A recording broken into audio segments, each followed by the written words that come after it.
I had someone ask me the other day, what's going on with you? You're never quiet.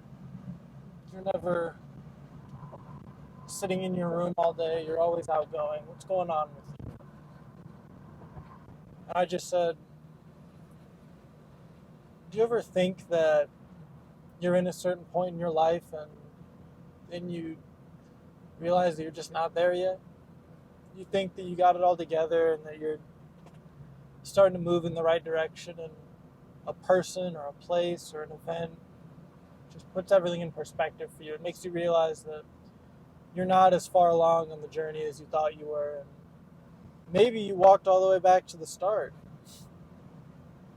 But I recently broke up with my girlfriend. We weren't together for very long, but sometimes they say that the brightest fires burn for the shortest amount of time, and I think that that might be accurate because we were only together for a little over a month, but she taught me a lot about myself, and it wasn't through the usual avenue where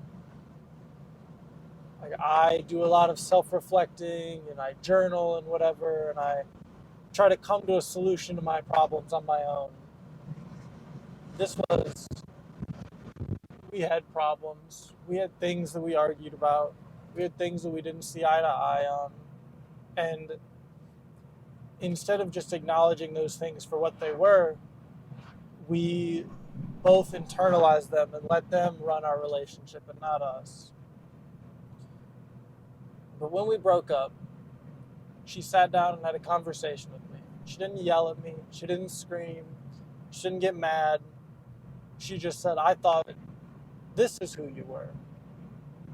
And the person she described to me wasn't me. The person she described to me was brave and caring and gentle and kind. And I didn't feel like any of those things. And I didn't think that those were attributes that other people thought of me. She told me that she thought I liked being with her more than I liked being in a relationship with her, which I think I didn't want to hear, but I think it's true. I think everybody has things that they're good at and things that they're bad at, and it's the hardest to realize those things about yourself. A lot of times when you look at other people, your friends, your family, strangers on the street, it's really easy to say, this person is letting their past haunt them. This person is letting failed relationships haunt them. This person is letting money management issues haunt them, a relationship with their parents, their friends, their peers. But when it's yourself, you always look at yourself through rose-tinted glasses. And if I can quote the show BoJack, one of the characters in that show says, when you look at somebody through rose-tinted glasses, all the red flags just look like flags. And I think a lot of times we do that with ourselves, and it's very difficult to be critical of yourself. And when she told me that I just liked being around her instead of being in a relationship with her, it's something that immediately you push back on because you want to think that you're farther along in the journey. You want to think that you're down the path, that you're past something like that. Surely I would know that about myself, wouldn't I? But sometimes it doesn't work like that. God's timing is not ours, and sometimes things are revealed to us at times when we don't want to listen to them. We don't want to talk to that person. We don't want to admit that we could have even done something wrong. Because the reason you did those actions, a lot of times was for the other person. You did it with them in mind. But that doesn't mean that they're right. And that doesn't mean that you're justified. There's a book called The Five Languages of Love. And one of the biggest concepts in the book is that everybody has their own love language. But it's not so much about your love language. It's about loving your partner, your friend, in their love language. For example, I like gifts. I love to be given gifts. I love to give gifts. But my mom doesn't like gifts at all. If I give my mom a gift, she'll say, "Oh, thanks," and put it in a pile somewhere. She'll use it, but she would much more appreciate if I cleaned the kitchen, or if I went on a walk with her, or if we went and got lunch. So I can get her all the gifts in the world. I can spend a fortune on Lululemon and food and things around the house. But that's not what she likes. And I can't go to her then and be upset. I can't go to her and say, "Why didn't you like all these gifts?" Because then I'm doing it for the wrong reason. I shouldn't be doing something. You shouldn't be doing something. Nobody should be doing something for the reward that that thing brings. If you truly care about somebody, you won't care what they say about your gift. You'll care that it puts a smile on their face, and you'll hope that they like it. And I have to understand that if I give my mom a new spatula, she's going to be happy about it. But she might use that spatula twice, because I know she's got a favorite. And it's raggedy, and it's rusted, and the handle doesn't work right, but I know that's what she likes. And it's really hard not to judge people through the lens of your own understanding. It's hard not to look at people and say, "Well, I would have liked this. Why doesn't this person?" Or I would have loved if somebody just asked me how my day was. But that other person might not need that.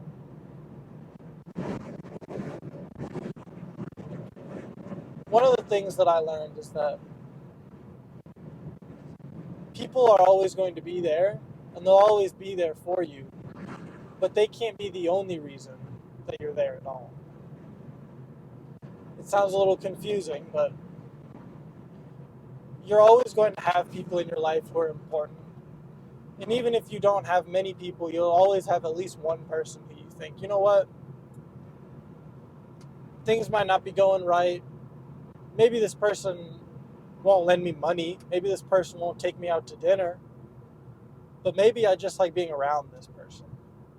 I enjoy this person's company. I enjoy the things that they bring into my life." But you can't use that person as an ends to themselves. You can't look at that person and say, "Now this person's my friend. Now this person is quote unquote loyal to me. What can I do and bring this person along? What can I do and have this person come? What can I do and this person contributes?" In my relationship, it was, I would try to bring my girlfriend along to all the activities that brought me joy. Because I thought, this thing brings me so much joy, and she brings me so much joy. I would love it if I could do all of it at once. I want everything at the same time. And she obliged me. And it was something that I didn't realize in the moment she didn't want to do. I asked her one day if we could go on a hike that I really liked. She said yes. And when we got on the hike and we started going, she kept asking to stop and take a water break. I didn't care. It wasn't a big deal to me at all. But to her, it was something that she was embarrassed about, because she wasn't hiking all the time. She wasn't somebody used to going uphill for a mile and a half, 2 miles. And she didn't even want to go on the hike. She just wanted to spend time with me. It was only because I wanted to go on the hike that she went. And I didn't put myself in her shoes and her perspective. I didn't say, "Oh, this person just went out of their comfort zone for me. This person clearly cares about me." I was happy. We went on the hike. We had a lot of fun. We brought the dog. And afterwards I said, "Thank you very much." And moved on because I thought it was something she wanted to do. But she brought it back up later and she said, I didn't even want to go on that stupid hike. Hmm. Is that my fault for not communicating? Is it her fault for not communicating? I think it's just human nature. Sometimes people will find themselves in situations that they're not comfortable in, but they are with a person who they're comfortable with. And they're able to put aside their disdain for the situation and they're able to say, you know what, I don't want to go to this basketball game, but, you know, my girlfriend really likes basketball, so I'll go for her. And the other person won't realize the things that you're sacrificing. But again, you can't do it with that in mind. You can't do it thinking that that person's going to look at you and say, thank you so much. I love that you came with me. I know you didn't want to do this, but I appreciate it anyway. You always hope your person will say that. You hope people will be there for you in the ways that you want them to. You hope that people will love you in your love language. There's a lot of hope involved. But you can't control the situation. You can't control what another person might say to you. You can't control what'll happen at that game. You can't control what'll happen on that hike. You can't control what's happening in that person's mind. Another thing that she told me, and I mentioned this a little bit earlier, was that I was more interested in hanging out with her than being in a relationship with her. And that's something that I didn't realize. And it's something that I didn't like, but it's something that was true. It's difficult to accept hard things about yourself. It's difficult for me to accept the fact that I like filling all my spare time with people. If I have nothing to do, I want a friend there. I want a girlfriend there. I want a buddy. I want somebody that I can talk to, somebody that I can be with. And it sounds innocent, but I think the reason is because I don't want to be around myself all the time. And when I constantly use that as a defense mechanism, and when I would use that as the springboard of my life, where I based everything on that and I jumped off of it, and I didn't realize that the foundation of that was not rock solid. I built there's a parable in the Bible about building your house on the rocks instead of on the sand. And you know, the only real way to know that your house is built on the sand is either you go do the work and you check, or the tide comes in and you figure it out then. And it's easy to say, oh yeah, I went and checked my foundation. I hammered around down there, dug a few holes. I went and I really looked at it. But a lot of times, you go down there and you take a look. Maybe you knock on a beam, and you say, you know what? This has gotten me this far. This has gotten me through 20 years of life. Why would I change this in a second? Why would I change my whole structure? That doesn't make sense to me. But then the tide comes in and everything makes sense to you. For me, it was a couple conversations, and they weren't fun and they weren't easy to have, and I let my emotion get the best of me, I think. We weren't mad at each other, but I was upset, I was sad, and I let that be my foundation. And at that point in my life, I let my emotions and how I feel and the things I think, and I let that be my base instead of looking at myself critically, looking at the situation critically, and realizing what I was doing wrong. Not that hanging out with people is wrong. Not that putting myself in positions that make me comfortable is necessarily wrong. But it certainly doesn't facilitate growth.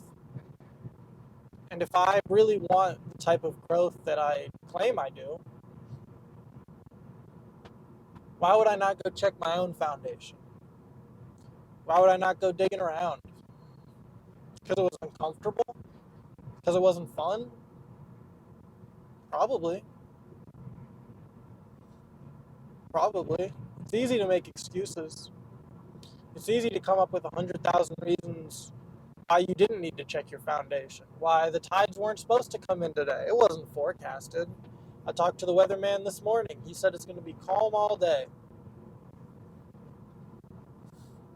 There will always be excuses. There will always be reasons why you didn't do something you should have.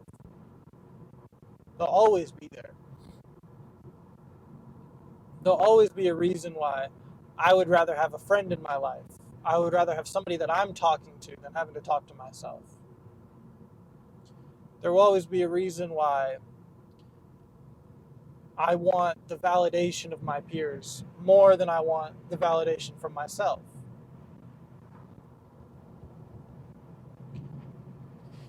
But that doesn't mean that I can't improve. It doesn't mean you can't improve. Improvement is not something that is linear. It's not a 1-to-1 ratio. It's just not like that. And I think as humans, our brain is wired, especially nowadays, to get instant satisfaction, instant rewards, or at least minimal effort. Your brain subconsciously thinks that every 1 unit of work, of effort you put into something, you're going to get 1 unit of output, of happiness, of change, of success, whatever it may be. But our brains are programmed with that little ratio, that little, I worked for an hour, I get this much money. I went and hung out with my girlfriend for an hour doing something I didn't want to do. Now she should hang out with me for an hour and do something she doesn't want to do. But when you improve yourself, the improvement is never going to be linear. It never will be. The improvement is always exponential, which is to say that in the beginning, you might make a little progress. You might. But eventually you'll plateau. And you'll plateau for a while. Until you realize why you're doing the things you're doing, the motivation behind them. For me, I like to journal. Once a day, I go and I write down all the things that are bothering me, all the troubling thoughts that I have, because I can't walk around with that in my head all day. I just can't. It bothers me. It affects my mood. It affects how I talk to people. I can't do it. Can't do it. But when I first started journaling, it was great for a week or so. It gave me a great mental clarity. It brought peace to my life for a little bit. It helped me get everything off my chest. And as soon as that honeymoon phase was over, I didn't want to do it anymore. It was easy to do when things were going good in my life, when things were at least okay, or when I was uncomfortable, when I felt like I needed a change. But that's not where we live the most of our lives. The most of our lives, especially nowadays, are spent seeking comfort and living in comfort. And every time I was comfortable, I didn't feel the need to journal. I didn't feel the need to reflect back on myself, to pray, to do any of the things that I would normally do to maintain myself. I didn't feel like I needed to do any of that. I mean, why would I if everything's working out? If everything's as it should be, then why do I need to improve more? If I'm happy right now, what am I doing? But improvement is not linear. And for me, I didn't realize how big of a deal journaling was until I stopped doing it. I did it for a month and a half, and I thought, I'm not seeing any improvement with this anymore. Like, my days feel the same as they did a month and a half ago. What's going on? I thought this was helping me. And then I stopped journaling and I realized how much it was helping me. The tide came in, so to speak. I realized that those little steps you take every day, the baby steps add up. And the baby steps are really one of the biggest things you can do that change your life. It doesn't have to be meditation or prayer like I do. It doesn't have to be journaling. It doesn't have to be working out, but it can. One of my things is I like to spend at least 10 minutes outside in nature every day. Clear my head a little bit. But it doesn't even have to be that. It can be anything. It can be working on yourself. It can be improving your business, doing your homework.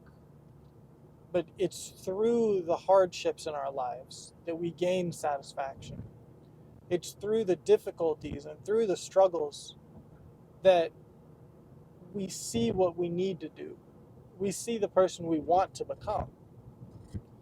It's only when we slip back into comfort that that person seems so far away. Even half a month ago, I felt like I was in a better position than I am now. And the things I were doing were small. They were minuscule, day-to-day activities. I didn't see improvement in the moment all the time. Sometimes I did.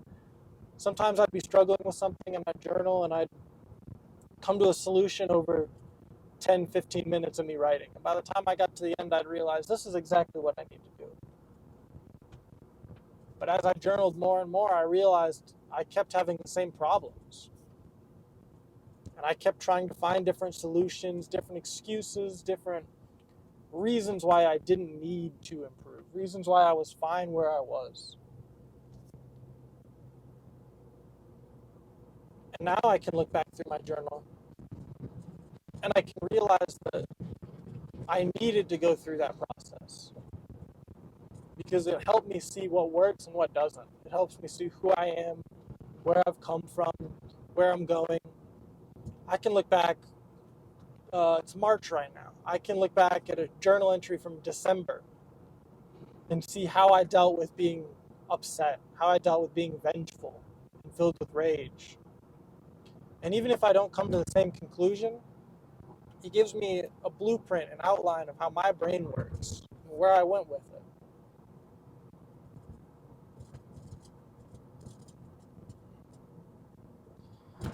But sometimes, most times, the improvements that are made through those things seem bigger than they are. They seem more important. They seem like you're making a lot more progress than you think you are. Because it's easy to journal. It's easy to pray. It's easy to walk in the woods for 10 minutes. It's easy to work out. What's hard is change. What's hard is going and checking your foundation. What's hard is being honest with yourself about the things you can and can't do. What's hard is admitting that you're messing up and that every day you're slipping deeper and deeper and deeper into the mud that you're trying to escape. It's not easy. And life's not easy. But the world's going to keep spinning. You'll have another day tomorrow.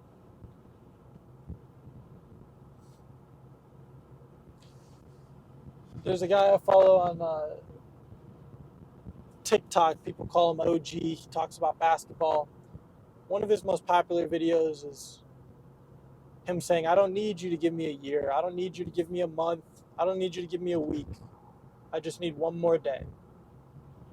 One more day. I don't need you to make $1 million by the end of the year. I don't need you to achieve personal happiness by the end of next week.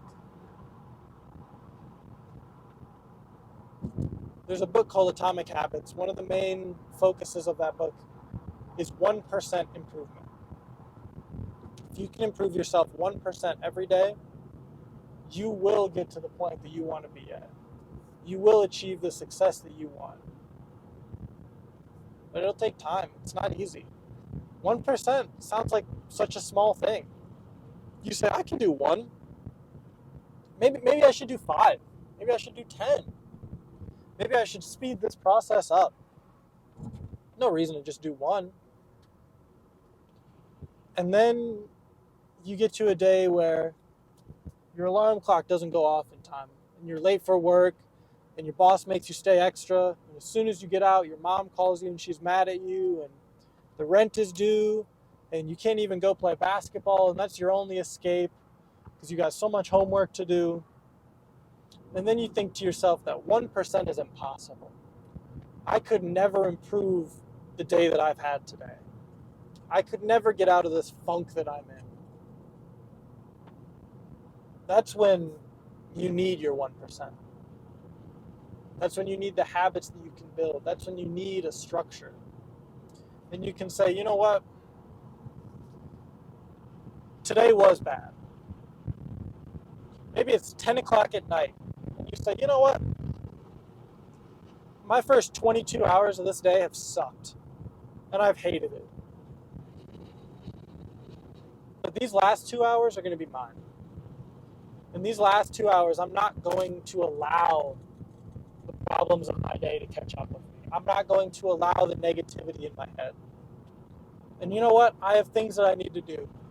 I have responsibilities that I have to manage. But those responsibilities should never manage your emotions. Those responsibilities should never manage how you feel. Your mind is yours alone. Your thoughts are yours alone. Yes, people are always going to try to control them and change them. Yes, the things of the world are going to suck. And you know what? They're probably going to suck more tomorrow than they do today. You're probably going to come into something in your life that you don't want to deal with. You're going to do something that's hard. You're going to have to. But your mindset can change how you look at those things. Your mindset can change how you lay your head with your pillow at the end of the day. You can go from saying, you know what, this day sucked. I hated this day. To, you know what, I completed a day that I wouldn't have been able to complete 2 months ago. 2 months ago, I might have had a breakdown. 2 months ago, I would have needed to leave. 2 months ago, I would have said, you know what, screw this homework. I'm not doing this today. I'll take an F on this assignment. I don't care. I can't do it. 2 months later, you can finish the assignment. And you know what? It sucks. And it's not fun. And you don't want to do it. But you improved. You went and you started moving the rocks around at the base of your house. You went and you took responsibility into your own hands. You said the things of this day are not going to affect how I look at this day. There's joy in everything. There's happiness in everything. There's peace in everything. Today, I woke up late. I sat in my room all morning. I didn't do my homework. I have an exam I'm supposed to do. I have so many things that I didn't do. But I did wake up. I did journal. I got on my computer. I paid off my credit card. Called my bank. Took care of some stuff. Did a little bit of stuff for my LLC. Submitted my invoice. Got paid. Read a little bit out of my book. I actually got it right here. Where is it? Meditations, Marcus Aurelius. Not done with it. I bought it a year ago. Still haven't read more than 3 chapters. But it's not about the finish line. It's about the journey. And you have to enjoy the journey. If you don't enjoy the journey, you'll never reach the finish line. Or if you do reach it, you'll look back and you'll think, you know what? I'm here right now, and maybe everything I did was worth it to get here. But I could have been so much better off. I could have woke up every morning and said a prayer that I'm alive. Been thankful for the beauty of today. That I can put gas in my car. That I can take a frozen pizza out of my fridge and eat it for dinner. Be thankful that the sun comes out. And for me, whenever I'm not thankful, I go outside. I go into the woods, into the wilderness. I take a 5-minute walk down the main street, look at the birds, listen to the sounds. I don't listen to music. I don't listen to a podcast, which is normally how I spend most of my day. If I'm riding around, I always try to listen to something. I'm always listening to something. Or I'm hanging out with somebody. I'm filling my time with all of this gunk, all of this garbage, all of this stuff that I feel like betters me. But really, it's the constant bombardment on my brain that's the problem in the first place. The problem is not that I don't know enough. The problem is not going to be solved by more knowledge. A lot of times your problems can only be solved by you. And a lot of people hear that and it is a message of despair. And they say, I could never solve my own problems. I'm not in a position to. It should be a message of hope. Because it means that no matter what situation you're in, no matter what hardships you face, no matter who said something nasty to you that day, no matter what you have to do that night or in the morning, the day is yours. The emotions are yours. The change is yours. And if you don't like something about your life, you can change it. And it's not going to be a 10% change. It's probably not going to be a 5% change. But if you start with 1%, one more day, one thing that you can improve on, your life will change. And it will get better. And you will become the person you want to. But it's going to be hard. But you can do it. Look at yourself. Look at me.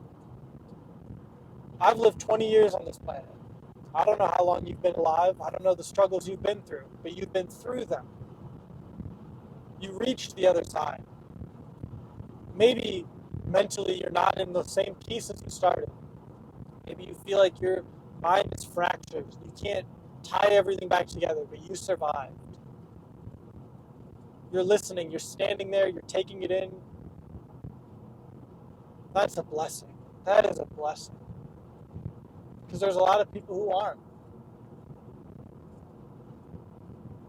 That's all. I've talked for too long. It's 33 minutes. I was supposed to talk for 10 and be done. So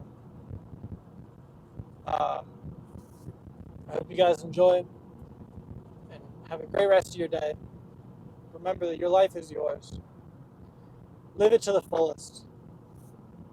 Someone can never take that away from you.